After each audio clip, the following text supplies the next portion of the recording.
നമസ്കാരം. പകൽ വാർത്ത ആരംഭിക്കുന്നു. ആദ്യം നോക്കാം പ്രധാന തലക്കെട്ടുകൾ. ശശി തരൂരിനെ മുഖ്യമന്ത്രി സ്ഥാനത്തേക്ക് ഉയർത്തിക്കാട്ടിയുള്ള സർവേ തള്ളി കോൺഗ്രസ് നേതൃത്വം. പിന്നിൽ ബിജെപിയുടെ ഗൂഢ അജണ്ടയെന്ന് വിലയിരുത്തൽ. സ്വയം ക്യാപ്റ്റനായി പ്രഖ്യാപിക്കാൻ തരൂരിന്റെ നീക്കം. ഇഷ്ടംപോലെ സർവേ എല്ലാ ദിവസവും വരുന്നുണ്ട്. നമ്മൾ ചിലത് കാണും, നമ്മൾ ചിലത് കാണില്ല. ഇതേതാന്ന് എനിക്ക് മനസ്സിലായില്ല. കോൺഗ്രസിനെ വീണ്ടും വെട്ടിലാക്കിയ അടിയന്തരാവസ്ഥയ്ക്കെതിരെ തരൂരിന്റെ ലേഖനം. ഇന്ദിരാഗാന്ധിക്കും സഞ്ജയ് ഗാന്ധിക്കും രൂക്ഷ വിമർശനം.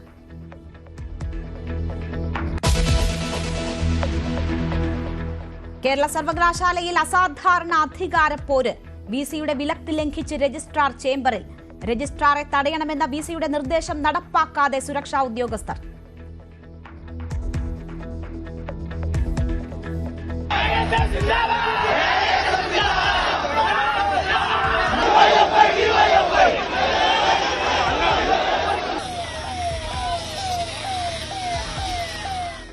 സർവകലാശാല ആസ്ഥാനം ഇന്നും പ്രക്ഷുബ്ധം. ഇടത് വിദ്യാർത്ഥി യുവജന സംഘടനകളുടെ മാർച്ചിൽ സംഘർഷം.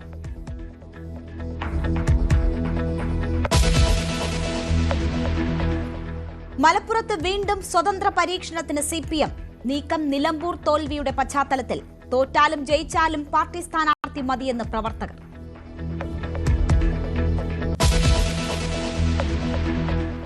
സ്കൂൾ സമയമാറ്റത്തിനെതിരായ സമരത്തിൽ സമസ്തയിൽ ഭിന്നത. സ്പോൺസേഡ് സമരമെന്ന് ലീഗ് വിരുദ്ധ വിഭാഗം. പ്രത്യക്ഷ സമരം പ്രഖ്യാപിച്ച് മദ്രസ management association.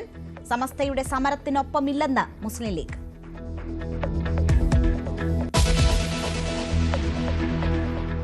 Kottayam medical college അപകടത്തിൽ മരിച്ച ബിന്ദുവിന്റെ കുടുംബത്തിന് 10 ലക്ഷം രൂപ സഹായം. വീട് നിർമ്മിച്ചു നൽകാനും മകന് ജോലി നൽകാനും ക്യാബിനറ്റ് തീരുമാനം.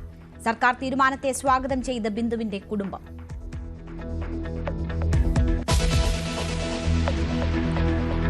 ആറ്റിങ്ങലിൽ വൻ ലഹരി വേട്ട. 1.25 കിലോ MDMA-യുമായി 4 പേർ പിടിയിൽ. ഡാൻസ് ഓഫ് സംഘം പിടികൂടിയത് 4.5 കോടിയോളം രൂപ വില വരുന്ന രാസലഹരി. കൊച്ചിയിൽ 22 ഗ്രാം MDMA-യുമായി യൂട്യൂബർ പിടിയിൽ.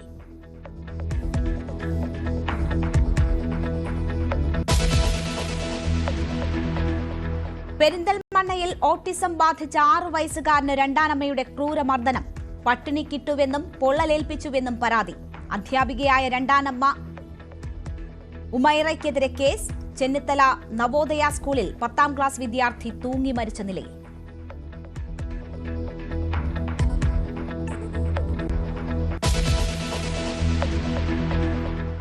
കൊച്ചി തീരത്തെ കപ്പൽ അപകടത്തിൽ സർക്കാരിന്റെ നഷ്ടപരിഹാര ആവശ്യം തള്ളി MSC എൽസ കമ്പനി. 9,531 കോടി രൂപ കെട്ടിവെക്കാനാകില്ലെന്ന് ഹൈക്കോടതിയെ അറിയിച്ചു. കെട്ടിവെക്കാൻ കഴിയുന്ന തുക അറിയിക്കണമെന്ന് കോടതി. അന്തിമവാദം ഓഗസ്റ്റ് ആദ്യവാരം.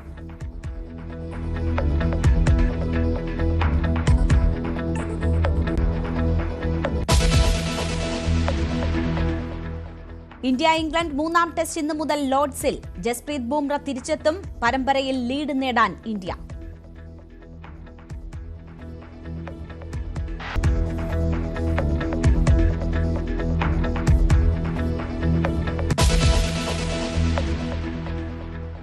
വാർത്തകളിലേക്ക് വിശദമായി. ശശി തരൂരിനെ മുഖ്യമന്ത്രി സ്ഥാനത്തേക്ക് ഉയർത്തിക്കാട്ടിയുള്ള സർവേക്ക് പിന്നിൽ ഗൂഢാലോചന ആരോപിച്ച് കോൺഗ്രസ്. സ്വയം ക്യാപ്റ്റനായി പ്രഖ്യാപിച്ചുള്ള തരൂർ തന്ത്രം BJP അജണ്ടയുടെ ഭാഗമെന്നാണ് കോൺഗ്രസിന്റെ നിലപാട്. 2026-ൽ UDF-ന് വൻ സാധ്യത പറയുന്ന സർവേയാണെങ്കിലും സർവേ ഏറ്റെടുക്കാതെ കരുതലോടെയാണ് കോൺഗ്രസിന്റെ നീക്കം. ഇതിനിടെ അടിയന്തരാവസ്ഥയ്ക്കെതിരെ ലേഖനവുമായി തരൂർ വീണ്ടും രംഗത്ത് വന്നു. 2026-ൽ കേരളം ആര് പിടിക്കും? പലവിധ സാധ്യതകളും പങ്കുവയ്ക്കുന്ന സർവേകൾ സമൂഹമാധ്യമങ്ങളിൽ പ്രചരിക്കുകയാണ്. എന്നാൽ വോട്ട് വൈബ് എന്ന ഏജൻസിയുടെ സർവേ ചർച്ചയായത് തരൂരിനെ മുഖ്യമന്ത്രി സ്ഥാനത്തേക്ക് ഉയർത്തിക്കാട്ടി എന്നതിലാണ്. UDF-ന് വൻ സാധ്യത പറയുന്ന സർവേയാണെങ്കിലും കോൺഗ്രസ് ഇത് ഏറ്റെടുക്കുന്നില്ല.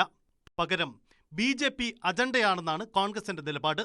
തരൂരിനെ ഉയർത്തിക്കാട്ടി പാർട്ടിയിൽ ആശയക്കുഴപ്പം സൃഷ്ടിക്കാനുള്ള ബോധപൂർവമായ നീക്കമെന്ന് കോൺഗ്രസ് സംശയിക്കുന്നു. ഇഷ്ടംപോലെ സർവേ എല്ലാ ദിവസവും വരുന്നുണ്ട്. നമ്മൾ ചിലത് കാണും, നമ്മൾ ചിലത് കാണില്ല. ഇതേതാന്ന് എനിക്ക് മനസ്സിലായില്ല.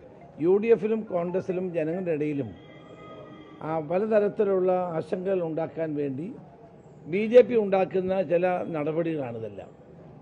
ഈ സർവേക്കൊന്നും ഒരു വിശ്വാസ്യതയില്ല.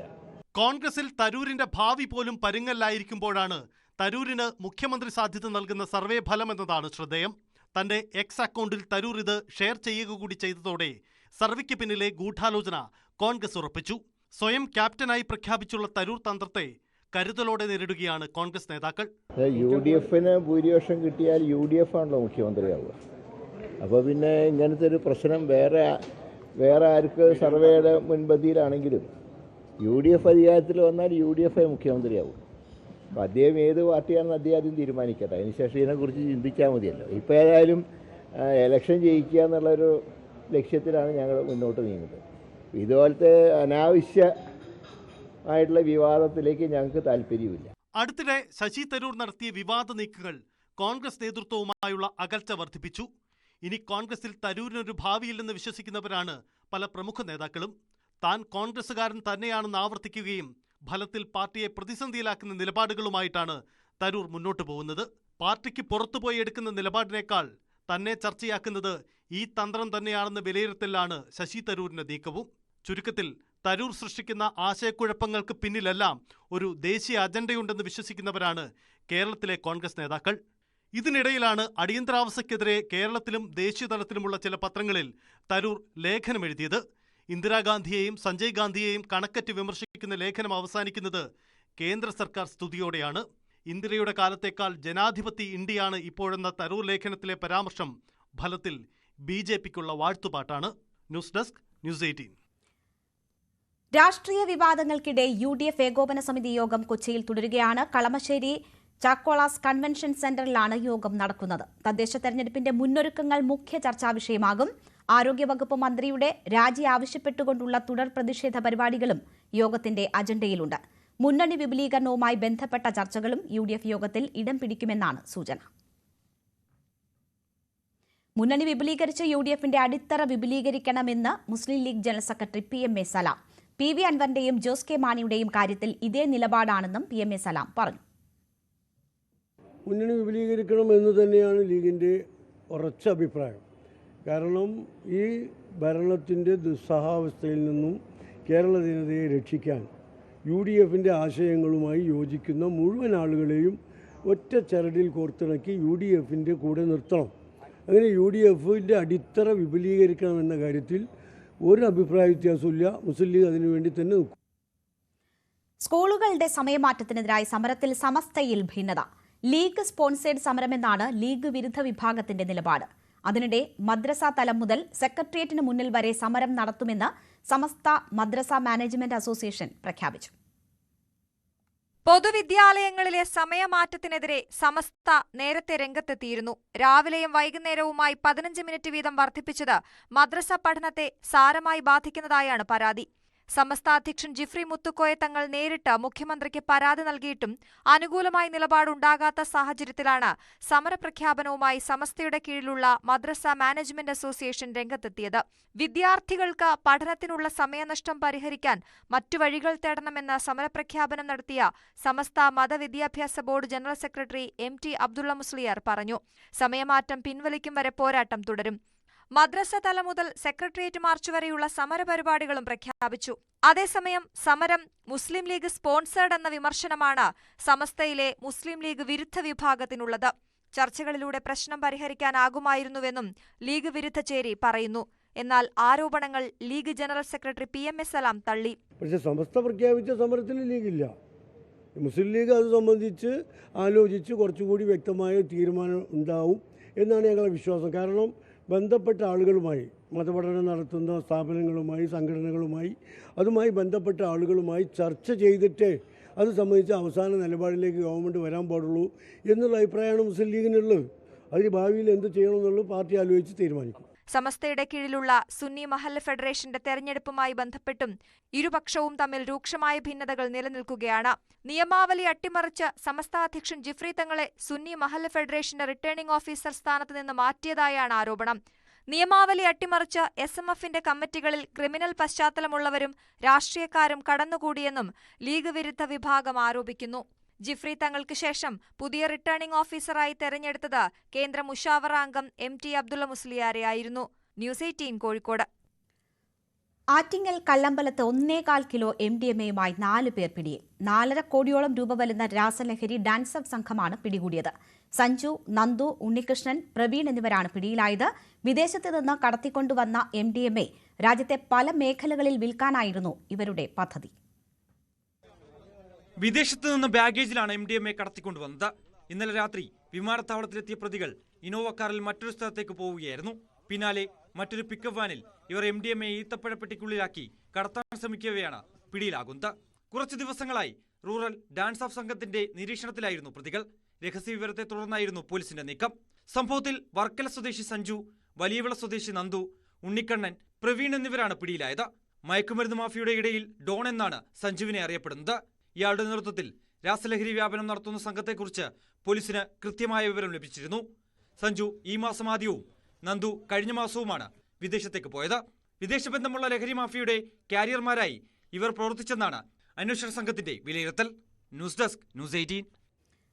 എറണാകുളത്തും രണ്ടിടങ്ങളിലായി വൻ ലഹരിവേട്ട. പള്ളിമുക്കിലെ ലോഡ്ജിൽ നിന്ന് 4 ഗ്രാം MDMAയും 30 LSD സ്റ്റാമ്പുകളുമായി 2 പേരെ എക്സൈസ് അറസ്റ്റ് ചെയ്തു.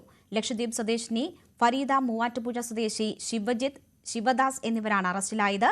കാക്കനാട്ടെ പാലച്ചുവട്ടിലെ ഫ്ളാറ്റിൽ നിന്നാണ് യൂട്യൂബർ റിൻസിയും സുഹൃത്ത് യാസിറും പിടിയിലായത്. 22.55 ഗ്രാം MDMAയാണ് ഇവരിൽ നിന്ന് കണ്ടെടുത്തത്. കേരള സർവകലാശാല ആസ്ഥാനം ഇന്നും സംഘർഷഭരിതം. ഇടത് വിദ്യാർത്ഥി യുവജന സംഘടനകൾ നടത്തിയ മാർച്ചിൽ സർവകലാശാല ആസ്ഥാനത്തിനകത്തും പുറത്തും സംഘർഷമുണ്ടായി. AISF പ്രവർത്തകർ ആസ്ഥാനത്തേക്ക് തള്ളിക്കയറിയപ്പോൾ ഗേറ്റിന് പുറത്തായിരുന്നു ഡിവൈഎഫ്ഐയുടെയും AIYFന്റെയും പ്രതിഷേധം. പ്രവർത്തകർക്ക് നേരെ പോലീസ് ജലപീരങ്കി പ്രയോഗിച്ചു.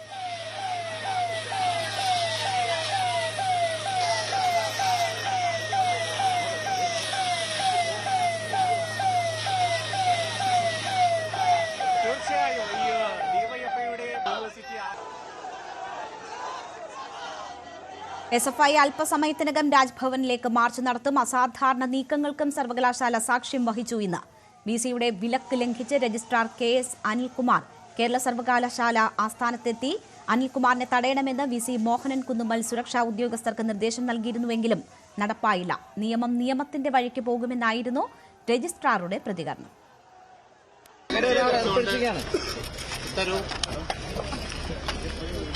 ഓഫീസിൽ പ്രവേശിക്കാൻ തന്നെ നിയമം നിയമത്തിന്റെ വഴിക്ക് പോകട്ടെ. ഓഫീസിൽ പ്രവേശിക്കുന്ന നിയമത്തിന്റെ വഴിക്ക് VC പറയുന്ന നിയമവിരുദ്ധമായാണ്. കോടതി വിധിയുടെ അടിസ്ഥാനത്തിൽ മുന്നോട്ട് പോകും. അങ്ങനെയാണ് സാർ. അതെ, കോടതി വിധിയുടെ അടിസ്ഥാനത്തിൽ തന്നെയാണ്. ഡോക്ടർ മിനി കാപ്പനെ രജിസ്ട്രാറായി നിയമിച്ച് ഉത്തരവും പുറത്തിറങ്ങി. രജിസ്ട്രാർക്ക് ഈ ഫയൽ നൽകരുതെന്നും VC നിർദ്ദേശം നൽകിയിട്ടുണ്ട്. VV അരുണും സാരംഗ് സുധാകരനും വിവരങ്ങളുമായി ചേരുന്നു.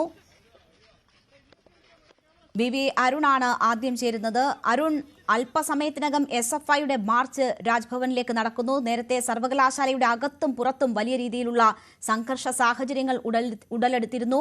ഒരു ഘട്ടത്തിൽ അത് പോലീസുമായുള്ള ഉന്തിലും തള്ളിലേക്കുമൊക്കെ പോയി.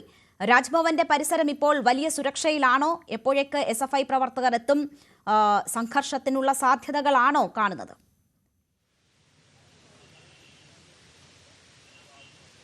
രേണുക, SFI പ്രവർത്തകരുടെ പ്രതിഷേധം സർവകലാശാല ആസ്ഥാനത്തും ഉണ്ടാകുമെന്ന് പ്രതീക്ഷിച്ചിരുന്നു. അവർ VC അവിടെ എത്തിയാൽ, മോഹൻ കുന്നുമ്മൽ ഇന്ന് അവിടെ എത്തിയിരുന്നെങ്കിൽ അദ്ദേഹത്തെ തടയുമെന്ന പ്രഖ്യാപനമാണ് SFI അവിടെ നടത്തി. പക്ഷേ അദ്ദേഹം അവിടെ എത്തിയിട്ടില്ല.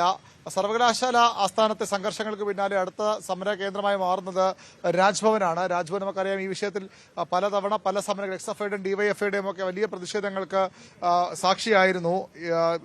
ഒരു തവണ SFI പ്രവർത്തകർ ഈ ബാരിക്കേഡൊക്കെ മറികടന്ന് അപ്പുറത്തേക്ക് പോവുകയും ചെയ്തിരുന്നു. ഇന്ന് വലിയ സുരക്ഷയാണ് പോലീസ് ഒരുക്കുന്നത്. 3 തരങ്ങളിലായി 3 ലെയറുകളായുള്ള സുരക്ഷ. നമ്മൾ കാണുന്ന ഈ ബാരിക്കേഡ് വെച്ച് ഈ ഭാഗത്ത് പോലീസ് ആദ്യം പ്രവർത്തകരെ തടയും. അത് മറികടന്നു പോയാൽ തൊട്ടപ്പുറത്ത് ജലപീരങ്കി ഉൾപ്പെടെയുള്ളവ ഉണ്ട്. അവിടെയും വലിയൊരു പോലീസ് സന്നാഹമുണ്ട്. അതിനും പിന്നിൽ പോലീസ് ജീപ്പ്, പോലീസിന്റെ വാഹനങ്ങൾ നിരത്തി തന്നെ ഈ സമരക്കാരെ പ്രതിരോധിക്കാനുള്ള ശ്രമം പോലീസ് നടത്തുന്നുണ്ട്. അതായത് ഒരാൾ പോലും അപ്പുറത്തേക്ക് കടന്നു പോകരുത് എന്ന ഒരു വാശിയോടുകൂടി പോലീസിന്റെ, നിശ്ചിതാർത്ഥത്തോടു പോലീസിന്റെ നീക്കം അവിടെ ഉണ്ടാകും. ഈ ബാരിക്കേഡൊക്കെ മറികടന്ന് പ്രവർത്തകർ ഇപ്പുറം വന്നാലും ഈ നിൽക്കുന്ന പോലീസ് ഉദ്യോഗസ്ഥരെ മറികടന്ന് മുന്നോട്ട് പോയാലും തൊട്ടപ്പുറത്ത് വീണ്ടും വലിയൊരു പോലീസ് സന്നാഹമുണ്ട്. അത് രാജ്ഭവനെ ഏതാണ്ട് 20 മീറ്ററുകൾക്ക് തൊട്ട് അടുത്തുള്ള സ്ഥലമാണ് ഇപ്പോൾ നമുക്ക് ഈ ദൃശ്യങ്ങളിൽ കാണുന്ന ഈ പോലീസ് നിൽക്കുന്ന സ്ഥലം. അതിന് പിന്നിൽ, പോലീസുകാർക്ക് പിന്നിൽ അവിടെ പോലീസിന്റെ വലിയ വാഹനങ്ങൾ, ബസ്സുകൾ നിരത്തി ഒരാൾ പോലും അപ്പുറത്തേക്ക് നടന്നു പോലും പോകാൻ കഴിയാത്ത തരത്തിലുള്ള സുരക്ഷ അവിടെ ബന്ദോബസ്ത് തീർത്തിട്ടുണ്ട് പോലീസ്. അതും മറികടന്ന് വേണം പ്രവർത്തകർക്ക് രാജ്ഭവൻ ഭാഗത്തേക്ക് വീണ്ടും പോകണമെങ്കിൽ നീങ്ങാൻ കഴിയുക. അവിടെയും വലിയ രീതിയിലുള്ള പോലീസ് സന്നാഹമുണ്ട്. ഇവിടെയൊക്കെ ഈ വശങ്ങളിലൊക്കെ വലിയ എണ്ണം പോലീസ് ഉദ്യോഗസ്ഥരും വനിതാ പോലീസും അതുപോലെ പുരുഷ പോലീസ് ഉദ്യോഗസ്ഥരും ഒക്കെ വലിയ രീതിയിൽ ഈ രാജ്ഭവൻ പൂർണ്ണമായും പോലീസിന്റെ ഒരു സുരക്ഷാ ക്രമീകരണങ്ങൾക്ക് ഉള്ളിലാണ് ഇപ്പോൾ. രണ്ട് വശത്തും ഇത്തരത്തിൽ പോലീസുണ്ട്. അതിന് പിന്നിൽ പോലീസിന്റെ ഈ വാഹനങ്ങൾ നിരത്തിയുള്ള ഒരു പ്രതിരോധവുമുണ്ട്. അതിനപ്പുറത്തേക്ക് പ്രവർത്തകർ കടന്നാൽ അവിടെയും വലിയ രീതിയിലുള്ള പോലീസിനെ ഒരാൾ പോലും കടന്നു പോകാൻ കഴിയരുത്. ഈ ബസ്സുകൾ തമ്മിലുള്ള വിടവിൽ കൂടെ പോലും ആരും കടന്നു പോകാതിരിക്കാൻ അവിടെയൊക്കെ ഈ ബസ്സിനിടയിൽ പോലും പോലീസ് ജീപ്പ് കൊണ്ട് നിർത്തി അവിടെ പോലും ആ രീതിയിൽ ഒരാൾക്ക് പോലും കടന്നു പോകാൻ കഴിയാത്ത തരത്തിലുള്ള ഒരു ക്രമീകരണമാണ് പോലീസ് ഒരുക്കിയിട്ടുള്ളത്. നമുക്ക് ആ ദൃശ്യങ്ങളിൽ വ്യക്തമാണ്. ഈ രണ്ട് ബസ്സുകൾക്കിടയിൽ കുറച്ച് വിടവുണ്ട്. അവിടെ ആളുകൾ കടന്നു പോകാതിരിക്കാൻ പോലീസ് ജീപ്പാണ് അവിടെ ഒരുക്കിയിരിക്കുന്നത്. അതിന് പുറകിൽ വീണ്ടും പോലീസിന്റെ വലിയൊരു സംഘമുണ്ട്. അവരെയും കടന്നു വേണം പ്രതിഷേധക്കാർക്ക് രാജ്ഭവൻ ഭാഗത്തേക്ക് പോകേണ്ടത്. അതിനുള്ള അവസരം ഒരുക്കാതിരിക്കേണ്ട കഠിന ശ്രമത്തിലാണ് പോലീസ് ഉദ്യോഗസ്ഥർ. നമുക്കറിയാം, കഴിഞ്ഞ ദിവസങ്ങളിലൊക്കെ ഇവിടെ ഉന്നത ഉദ്യോഗസ്ഥർ തന്നെയാണ് സുരക്ഷാ ഒരുക്കങ്ങൾ നടത്തിയിരുന്നത്. ഇപ്പോഴും അതുതന്നെയാണ് പോലീസ് ആലോചിക്കുന്നത്. ഒരു തരത്തിലും പ്രവർത്തകർ ഈ രാജ്ഭവൻ ഭാഗത്തേക്ക് പോകരുത്. ഒരു തവണ ഇവിടെ വന്നതുപോലും ഡിവൈഎഫ്ഐ പ്രവർത്തകർ നമ്മളിപ്പോൾ നിൽക്കുന്ന സ്ഥലത്ത് വന്നതാണ്. ഒരു തവണ വലിയ സുരക്ഷാ വീഴ്ചയൊക്കെ കണ്ട് രാജ്ഭവൻ വിശദീകരണം സംസ്ഥാന പോലീസ് മേധാവിയോട് അതൃപ്തി അറിയിക്കുകയും വിശദീകരണം തേടുകയും ഒക്കെ ചെയ്തത്. അത്തരം സാഹചര്യം ഉണ്ടാകാതിരിക്കാനുള്ള ഒരു കരുതൽ ഇന്നും പോലീസ് പുലർത്തുന്നുണ്ട്. പക്ഷേ പ്രവർത്തകർ ശക്തമായ പ്രതിഷേധത്തിൽ തന്നെയാണ് കളമൊരുക്കുന്നത്. സർവകലാശാല നമുക്ക് ഇതിന്റെ പിന്നിലുള്ള ദൃശ്യം ഇപ്പോൾ നമ്മൾ കണ്ടതിന് പിന്നിൽ മൂന്നാം ലെയർ സുരക്ഷയാണ് നമ്മൾ ഇപ്പോൾ കാണുന്നത്. വീണ്ടും അതുപോലെ കൂറ്റൻ ബാരിക്കേഡുകൾ റോഡ് മുഴുവൻ മറിച്ച് റോഡ് മുഴുവൻ ബ്ലോക്ക് ചെയ്തുകൊണ്ടുള്ള ഒരു ബാരിക്കേഡ് സന്നാഹമുണ്ട്. അതിന് പിന്നിൽ വീണ്ടും അവിടെ നിന്നാൽ നമുക്ക് രാജ്ഭവന്റെ മുൻ കവാടത്തിലേക്ക് എത്താം. അവിടെ പക്ഷേ വീണ്ടും വലിയ നൂറുകണക്കിന് പോലീസുകാരുടെ ഒരു സന്നാഹം അവിടെയും ഒരുക്കിയിട്ടുണ്ട്. ഇവിടെയും ഒരാൾക്ക് പോലും കടന്നു പോകാൻ കഴിയാത്ത തരത്തിലുള്ള ബാരിക്കേഡ് നിരത്തിയാണ് പോലീസ് ഗവർണർക്ക് സുരക്ഷ ഒരുക്കുന്നത്. അല്ലെങ്കിൽ സമരത്തെ നേരിടുന്ന അങ്ങനെ 3ഉം 4ഉം ലെയറായിട്ടുള്ള സുരക്ഷാ ക്രമീകരണം പോലീസ് ഇവിടെ ഒരുക്കുന്നുണ്ട്. ഇത് മറികടന്ന് വേണം പ്രവർത്തകർക്ക് രാജ്ഭവന്റെ കവാടത്തിനടുത്തേക്കെങ്കിലും എത്താൻ. അതിന് കഴിയില്ല എന്ന് തന്നെ വിശ്വസിക്കാം. അത് തന്നെ ആ ഒരു ഉറപ്പിലാണ്. ഇവിടെയും ഈ പോലീസ് വാഹനങ്ങൾ മറികടന്ന് വീണ്ടും ഈ രാജ്ഭവന്റെ ഗേറ്റിലേക്ക് പോകണമെങ്കിൽ പ്രവർത്തകർക്ക് അങ്ങോട്ട് പോകാൻ കഴിയുകയുള്ളൂ. ആ രീതിയിലുള്ള അക്ഷരാർത്ഥത്തിൽ പഴുതടച്ച സുരക്ഷ സംസ്ഥാനത്ത് അടുത്ത കാലത്തൊന്നും ഈ രാജ്ഭവൻ സമരങ്ങൾക്ക് ഈ രീതിയിലുള്ള ഒരു സുരക്ഷാ ക്രമീകരണം പോലീസ് ഏർപ്പെടുത്തിയിട്ടില്ല. പൂർണ്ണമായും വാഹന ഗതാഗതം ഇവിടെ തടഞ്ഞു കഴിഞ്ഞു. അതിനുമപ്പുറത്തേക്ക് തീർത്തും പഴുതടച്ചുള്ള സുരക്ഷാ ക്രമീകരണങ്ങളാണ് SFIയുടെ മാർച്ച് നേരിടാൻ ഇവിടെ പോലീസ് ഒരുക്കുന്നത്. ഇത് മറികടന്ന് ആർക്കും രാജ്ഭവൻ ഭാഗത്തേക്ക് പോകാൻ കഴിയില്ല എന്നൊരു വിശ്വാസത്തിലാണ് പോലീസ് ഉള്ളത്. അങ്ങനെ പോയാൽ കടുത്ത നടപടികളിലേക്കും പോലീസ് നീങ്ങിയേക്കും. കാരണം അത്രയധികം ഒരു വലിയ രാഷ്ട്രീയ വിഷയമായി ഇതിനകം ഇത് മാറിക്കഴിഞ്ഞു. ഗവർണർ ഓരോ നീക്കവും ഓരോ പ്രതിഷേധവും ഏത് രീതിയിൽ മുന്നോട്ട് പോകുന്നു അതിന് പോലീസിന്റെ സഹായം ലഭിക്കുന്നുണ്ട് വിമർശനമൊക്കെ കോൺഗ്രസും BJPയും ഒക്കെ ഉയർത്തുന്നുണ്ട്. പ്രത്യേകിച്ച് കഴിഞ്ഞ ദിവസം സർവകലാശാല ആസ്ഥാനത്തുണ്ടായ പ്രതിഷേധങ്ങൾ, ആ പ്രതിഷേധങ്ങൾ അതിരുവിട്ടു, അല്ലെങ്കിൽ പോലീസ് പ്രതിഷേധക്കാരെ അകത്തേക്ക് കടന്നുപോകാൻ കൈയും കെട്ടി നോക്കി നിന്ന വിമർശനം പോലീസിനെതിരെ ഉയർന്നത്. അതുകൊണ്ട് തന്നെ ഇത്തവണ ഒരു തരത്തിലുള്ള പാളിച്ചയും ഒരു ലാപ്സും ഈ സുരക്ഷയിൽ ഉണ്ടാകാൻ പാടില്ല എന്ന നിശ്ചയദാർഢ്യത്തോടെ പോലീസിന്റെ ക്രമീകരണങ്ങൾ. ഒരാൾ പോലും കടന്നുപോകാൻ തങ്ങളുടെ അനുമതിയില്ലാതെ ഒരാൾക്ക് പോലും ഇവിടേക്ക് കടന്നുപോകാൻ കഴിയാത്ത തരത്തിലുള്ള സുരക്ഷാ ക്രമീകരണങ്ങൾ പോലീസ് തീർച്ചയായും എന്തായാലും പഴുതടച്ച സുരക്ഷാ ക്രമീകരണങ്ങളാണ് രാജ്ഭവൻ പരിസരത്ത് പോലീസ് ഒരുക്കിയിരിക്കുന്നത്. SFI പ്രവർത്തകർ അല്പസമയത്തിനകം അവിടേക്ക് എത്തും എന്ന് കരുതുന്നു. നേരത്തെയൊക്കെ ഉണ്ടായ പോലീസിന് പഴികേൽപ്പിച്ച തരത്തിലുള്ള സുരക്ഷാ വീഴ്ചകൾ പോലീസ് ഈ സമരത്തിന് ഒത്താശ ചെയ്യുന്നു എന്ന തരത്തിലൊക്കെയുള്ള വിമർശനങ്ങൾ അത് ഒഴിവാക്കാൻ പഴുതടച്ച സുരക്ഷ നമുക്ക് കാണാം ദൃശ്യങ്ങളിലും. എന്തായാലും വലിയ രീതിയിലുള്ള പ്രതിഷേധമാണ് വിദ്യാർത്ഥി സംഘടനകളുടെ ഭാഗത്തു നിന്നും ഉയരുന്നത്. ഇപ്പോൾ സാരംഗ് കൂടി നമുക്കൊപ്പം വിവരങ്ങളുമായി ചേരുകയാണ്. സാരംഗ്, ഈ നേരത്തെ അരുൺ സൂചിപ്പിച്ചതുപോലെ 3 ഇടങ്ങളിലായി ബാരിക്കേഡുകളും പോലീസ് വാഹനങ്ങളും നിരത്തി വലിയ രീതിയിലുള്ള സുരക്ഷ ഒരുക്കിയിരിക്കുന്നു. അതിന് പുറമെ പോലീസുകാർ ഈ റോഡിനിരുവശവും തമ്പടിച്ചിരിക്കുന്നത് നമുക്ക് കാണാം. ഒരു കാരണവശാലും ഒരു വിദ്യാർത്ഥി പോലും ഈ രാജ്ഭവനുള്ളിലേക്ക് കടക്കരുത്, അല്ലെങ്കിൽ അങ്ങനെ അതിന്റെ പരിസരത്തേക്ക് പോലും എത്തരുത് എന്ന നിശ്ചയദാർഢ്യത്തിൽ വലിയ രീതിയിലുള്ള സുരക്ഷ ഒരുക്കിയിരിക്കുന്നു എന്ന് വേണം മനസ്സിലാക്കാൻ. വിദ്യാർത്ഥി സംഘടനകളുടെ മാർച്ച് പുറപ്പെട്ടോ? എന്താണ് ഏറ്റവും ഒടുവിൽ ലഭിക്കുന്ന വിവരം?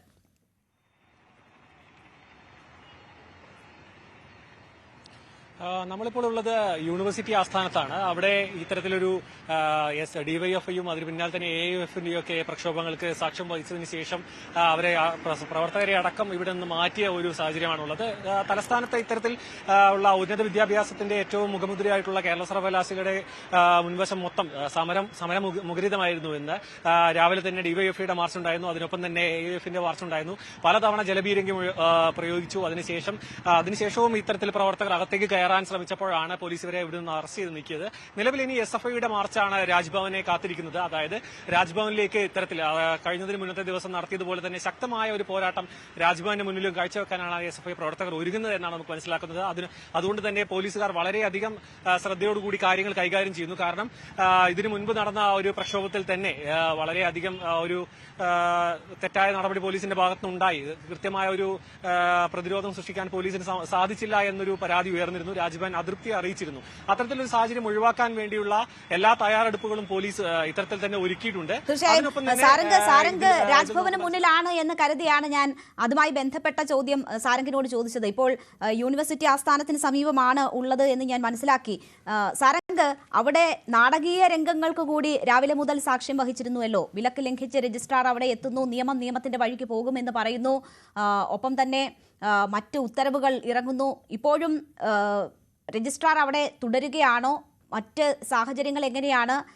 ജീവനക്കാർ ഉൾപ്പെടെ ഈ സമരങ്ങൾ നോക്കിക്കാണുന്നു. സർവകലാശാലയുടെ പ്രവർത്തനം പൂർണ്ണമായും തടസ്സപ്പെടുത്തുന്ന നിലയായിരുന്നു കഴിഞ്ഞ മണിക്കൂറുകളിലൊക്കെ അവിടെ ഉണ്ടായിരുന്നത്. ഇപ്പോഴത്തെ സാഹചര്യം എന്താണ്?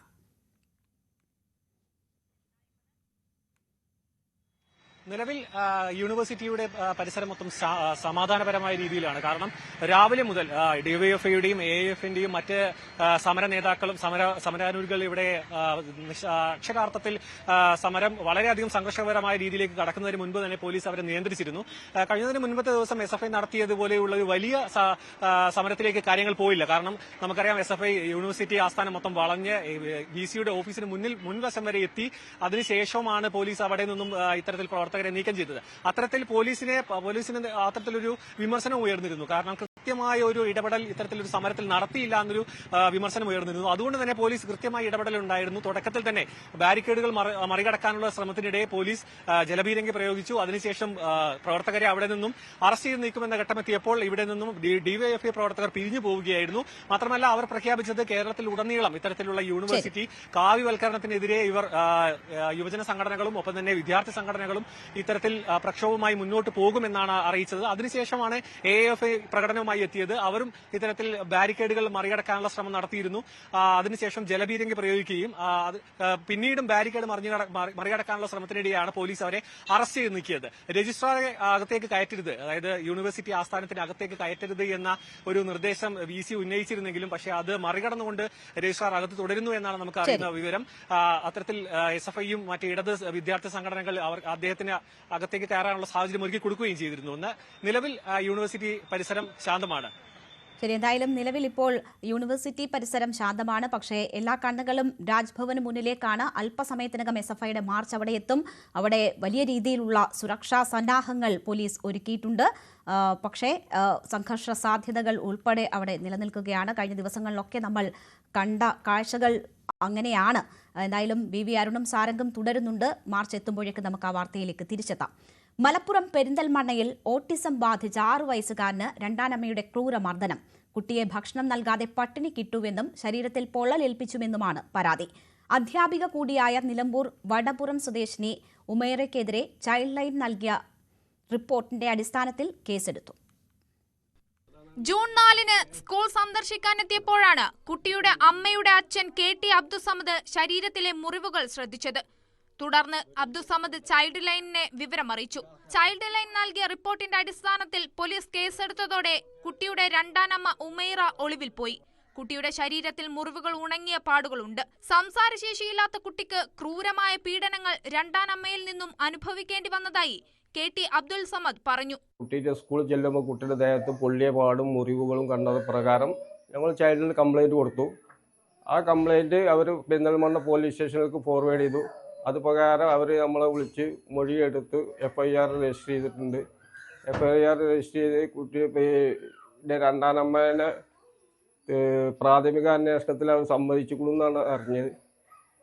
രണ്ടാമത് ഇപ്പോൾ FIR രജിസ്ട്രേഷൻ അവൾ ഒളിവിലാണെന്നാണ് ഇപ്പോൾ പോലീസിന് കിട്ടിയ അറിവ്.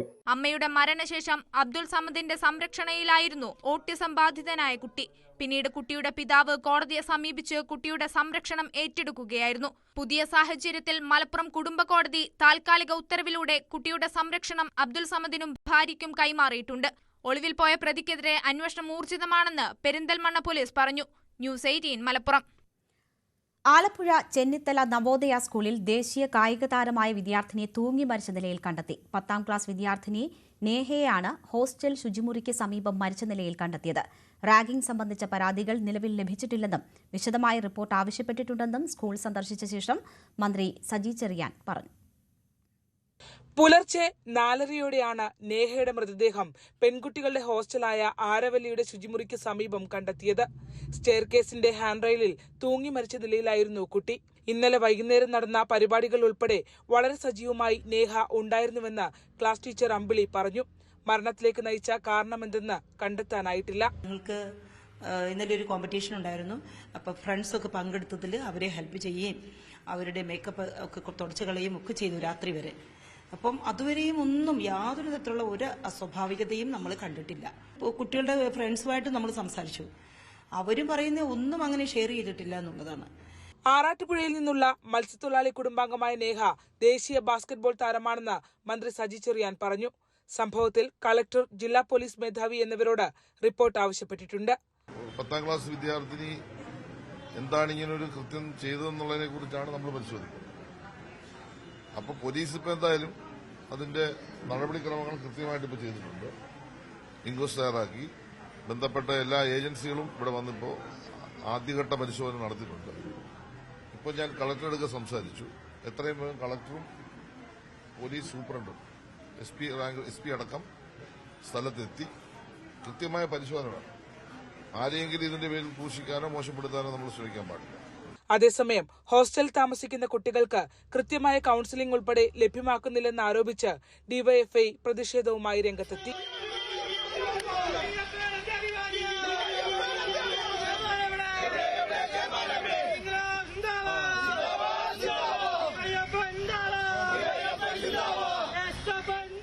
വിദ്യാർത്ഥികൾ രക്ഷകർത്താക്കളുമായി അകന്ന് താമസിച്ചു പഠിക്കുന്ന ഒരിടമാണ് നവോദയ സ്കൂൾ.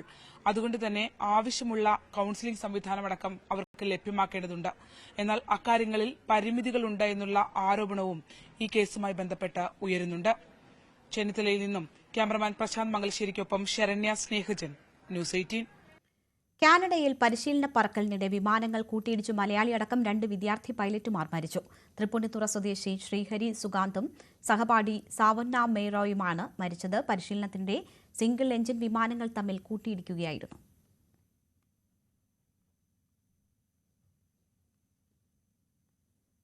മലപ്പുറത്ത് വീണ്ടും സ്വതന്ത്ര പരീക്ഷണത്തിന് CPM.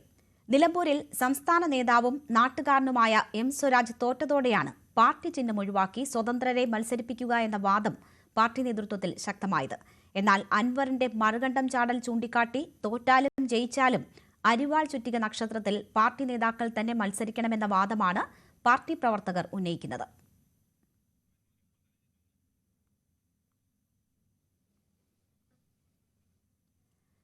നിലമ്പൂർ തെരഞ്ഞെടുപ്പിന്റെ പശ്ചാത്തലത്തിൽ ആണ് വീണ്ടും സ്വതന്ത്ര സ്ഥാനാർത്ഥികളെ നിർത്തിയുള്ള പരീക്ഷണം എന്ന ചിന്ത CPMൽ ശക്തമാകുന്നത്. അത്തരം പരീക്ഷണങ്ങളിലൂടെ മാത്രമേ വിജയം ഉറപ്പാക്കാനാകൂ എന്ന വാദം വീണ്ടും ശക്തിപ്പെടുന്നതും. അതേസമയം പാർട്ടി ചിഹ്നത്തിൽ തന്നെ മത്സരിപ്പിച്ച് വിജയിക്കുക, അതിനുള്ള സാധ്യത തേടുക എന്ന ആവശ്യം ഒരു വിഭാഗം മുന്നോട്ട് വയ്ക്കുന്നുണ്ട്. കാരണം PV അൻവർ എന്ന അനുഭവം മുന്നിൽ വെച്ചിട്ടാണ് അവർ ആ വാദം പാർട്ടിയിൽ ശക്തമായി ഉന്നയിക്കുന്നത്. എന്തായാലും 2 വാദങ്ങളും ശക്തമാണ്. അതേസമയം കൂടുതൽ പ്രാമുഖ്യം ലഭിക്കുന്നത് സ്വതന്ത്ര പരീക്ഷണത്തിന് തന്നെയാണ്. അതാണ് ഏറ്റവും വേഗം പരീക്ഷിച്ച് വിജയം കണ്ടിട്ടുള്ളത്. അതാണ് ആ രീതിയിലുള്ള വിജയം ഉറപ്പിക്കലാണ് അനിവാര്യം ഈ ഘട്ടത്തിൽ എന്ന വാദവുമാണ് അവർ ഉയർത്തുന്നത്. CV അനുമോദ് ചേരുന്നുണ്ട്. അനുമോദ്, ആലോചനകൾ, മുന്നണികൾ തുടങ്ങിക്കഴിഞ്ഞിരിക്കുകയാണ്. തദ്ദേശ തെരഞ്ഞെടുപ്പ് അതിന് പിന്നാലെ എത്തുന്ന നിയമസഭാ തെരഞ്ഞെടുപ്പ്. അപ്പോൾ എങ്ങനെ വേണം, മുന്നണി എങ്ങനെ വിപുലീകരിക്കണം തുടങ്ങിയ ചർച്ചകൾ നടക്കുന്നതിനിടയിൽ തന്നെയാണ് സ്വതന്ത്ര പരീക്ഷണത്തിലേക്ക് മലപ്പുറം പോലെ ഒരു ജില്ലയിൽ സ്വതന്ത്ര പരീക്ഷണമാണ് ഏറ്റവും ഉചിതം എന്ന നിലപാടിലേക്ക് പാർട്ടി എത്തുന്നത്, CPM എത്തുന്നത്. എന്താണ് രണ്ട് തരത്തിലുള്ള വാദങ്ങൾ ഉയരുമ്പോൾ ഇതിനെ അനുകൂലിക്കുന്നവർ മുന്നോട്ട് വെക്കുന്നത് എന്താണ്?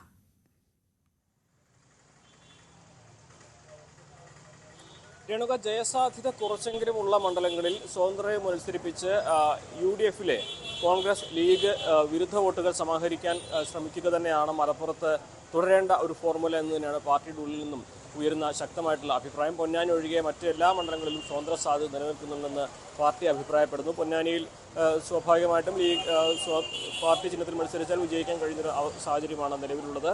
അതിന് പുറമെ ജയസാധ്യതയുള്ള അല്ലെങ്കിൽ നിലവിൽ കൈവശമുള്ള തവനൂര്, താനൂര്, അതേപോലെ തന്നെ ജയസാധ്യതയുള്ള പെരിന്തൽമണ്ണ, മങ്കട തുടങ്ങിയ മണ്ഡലങ്ങളിലൊക്കെ സ്വതന്ത്രരെ മത്സരിപ്പിച്ചാൽ ആ മണ്ഡലങ്ങൾ നേടാൻ കഴിയുമെന്ന വിലയിരുത്തൽ തന്നെ നിലവിലുണ്ട്. അതിന് അല്പം തലവേദന ഉണ്ടാക്കുന്നത് തവനൂരിൽ KT ജലീൽ മത്സരിച്ചില്ലെങ്കിൽ പകരം ആര് എന്നുള്ളതാണ്. അവിടെ സ്വതന്ത്ര സ്ഥാനാർത്ഥിയാണോ അതോ പാർട്ടി ചിഹ്നത്തിൽ നേതൃത്വത്തിൽ ആരെങ്കിലും മത്സരിക്കേണ്ടി വരുമോ എന്നൊരു സാഹചര്യമുണ്ട്. ഒരുപക്ഷെ KT ജലീൽ തന്നെ പാർട്ടി സമ്മർദ്ദത്തിന് വഴങ്ങി മത്സരിക്കാനുള്ള സാധ്യതയും അവിടെ നിലനിൽക്കുന്നുണ്ട്.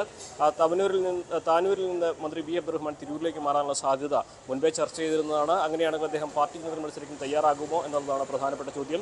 ഒരുപക്ഷെ പാർട്ടി ചിഹ്നത്തിൽ മത്സരിച്ചാൽ അദ്ദേഹത്തിന് ഇപ്പോൾ നേടിയ വോട്ടുകൾ സമാഹരിക്കാൻ കഴിയാത്തൊരു സാഹചര്യം വരും. തിരൂർ അദ്ദേഹത്തിന്റെ ജന്മനാടാണ്. പക്ഷേ പാർട്ടി കാലങ്ങളായിട്ട് ചിഹ്നത്തിൽ മത്സരിക്കുന്ന സീറ്റാണ് തിരൂരിൽ. അതുപോലെ തന്നെ തിരൂരിൽ മത്സരിക്കുന്ന ഗഫൂർ പിരിലീസ് ഒരുപക്ഷെ താനൂരിലേക്ക് സ്വതന്ത്ര ചിഹ്നത്തിൽ മത്സരിക്കാൻ തയ്യാറാകുമോ എന്ന ചോദ്യം അവിടെ ഉയരുന്നു. ഏറ്റവും പ്രധാനപ്പെട്ട കാര്യം പെരിന്തൽമണ്ണയും മങ്കടയുമാണ്. രണ്ടിടത്തും ഇടതുപക്ഷത്തിന് അടിത്തറയുണ്ടെന്ന് ഇടതുപക്ഷം അവകാശപ്പെടുന്നുണ്ട്. പെരിന്തൽമണ്ണയിൽ കഴിഞ്ഞ തവണ 38 വോട്ടിനാണ് സ്വതന്ത്ര ചിഹ്നത്തിൽ മത്സരിച്ച KP മുഹമ്മദ് തോറ്റത്. അതുകൊണ്ട് തന്നെ പെരിന്തൽമണ്ണ സ്വതന്ത്ര പരീക്ഷണത്തിന് സാധ്യതയാണ്. പക്ഷേ അവിടുത്തെ പ്രാദേശിക പ്രശ്നങ്ങൾ, പ്രത്യേകിച്ച് അങ്ങാടിപ്പുറം മേൽപ്പാലം പോലെ രണ്ട് പെരിന്തൽമണ്ണ മങ്കട മണ്ഡലങ്ങളെ സ്വാധീനിക്കാൻ കഴിയുന്ന വിഷയങ്ങളിൽ അവിടുത്തെ നേതാക്കൾ V. ശശികുമാറും TK റഷീദ് അലിയും പോലെയുള്ള താഴെ തട്ടിലുള്ള നേതാക്കൾ അവിടെ തന്നെ ഇപ്പോൾ തന്നെ സജീവമായിട്ട് രംഗത്തുണ്ട്. അപ്പോൾ അവിടെയും പാർട്ടി ചിഹ്നത്തിൽ മത്സരിക്കാനുള്ള സാധ്യത തള്ളിക്കളയാനാകില്ല. നിലമ്പൂരിൽ എന്തെന്നൊരു ചോദ്യം ഉത്തരം കിട്ടാതെ പാർട്ടിക്ക് മുമ്പിൽ തന്നെ തുടരുന്നൊരു സാഹചര്യമാണ്. കാരണം പാർട്ടി ചിഹ്നത്തിൽ മത്സരിച്ച് അവിടെ വിജയിക്കാൻ കഴിയാതെ പോയത് അവിടെ സ്വതന്ത്ര കൊണ്ട് മാത്രമേ എന്തെങ്കിലും മാറ്റമുണ്ടാക്കാൻ കഴിയൂ എന്ന വിലയിരുത്തലിന് അടിസ്ഥാനം നൽകുന്നതാണ്. അതുകൊണ്ട് നിലമ്പൂരിൽ ആര് എന്ന ചോദ്യവും പാർട്ടിക്ക് മുമ്പിൽ ഇപ്പോഴും ഉത്തരം കിട്ടാതെ കിടക്കുന്ന കാര്യമാണ്. എന്നാലും നേതൃത്വം ഈ കാര്യങ്ങളിൽ എന്ത് വിലയിരുത്തൽ നടത്തുമെന്നുള്ളതാണ് മലപ്പുറത്തെ ഏറ്റവും പ്രധാനപ്പെട്ട കാര്യം. ശരി, CV അനുമോദാണ് വിവരങ്ങൾ നൽകിയത്. തിരുവനന്തപുരം RK മാൾ ഉദ്ഘാടനം ചെയ്ത് നടിയും മോഡലുമായ സണ്ണി ലിയോണി 8 വർഷത്തിന് ശേഷം കേരളത്തിലെത്തിയ സണ്ണി ലിയോണിയെ കാണാൻ ചെറുപ്പക്കാരുടെ വൻനിരയാണ് എത്തിയത്. ഇന്ത്യയിൽ തനിക്ക് ഏറ്റവും ഇഷ്ടപ്പെട്ട സ്ഥലം കേരളമാണെന്നും സണ്ണി ലിയോണി പറഞ്ഞു. 2017 ഓഗസ്റ്റ് 16 കൊച്ചി. അന്ന് കേരളീയ പൊതുസമൂഹത്തിന് അത്ര പരിചിതമല്ലാത്ത സണ്ണി ലിയോണിയെ കാണാൻ ആർത്തിരമ്പിയ ചെറുപ്പക്കാരെ കണ്ട് മുതിർന്നവരുടെ കേരളം അത്ഭുതപ്പെട്ടു. വർഷം 8 കഴിഞ്ഞിട്ടും സണ്ണി ലിയോണി ആരാധകരുടെ എണ്ണം കുറഞ്ഞിട്ടില്ല.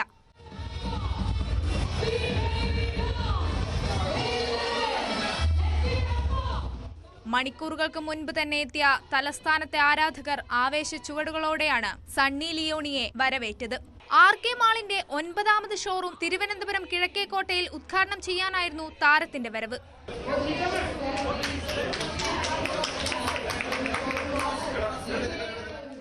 തുടർന്ന് മാധ്യമങ്ങളുടെ ചോദ്യങ്ങൾക്ക് മറുപടി. തനിക്ക് നേരിടുന്ന ഹേറ്റിനെ കുറിച്ചും സണ്ണി തുറന്നു പറഞ്ഞു. Because there's more people who show so much love than there is hate, and I always believe on social media anyways, even if you're hating me, you're giving me views on the page, so I'm fine with that. കൂട്ടത്തിലുണ്ടായിരുന്ന ഒരു ആരാധികയുടെ ആഗ്രഹവും നിറവേറ്റി.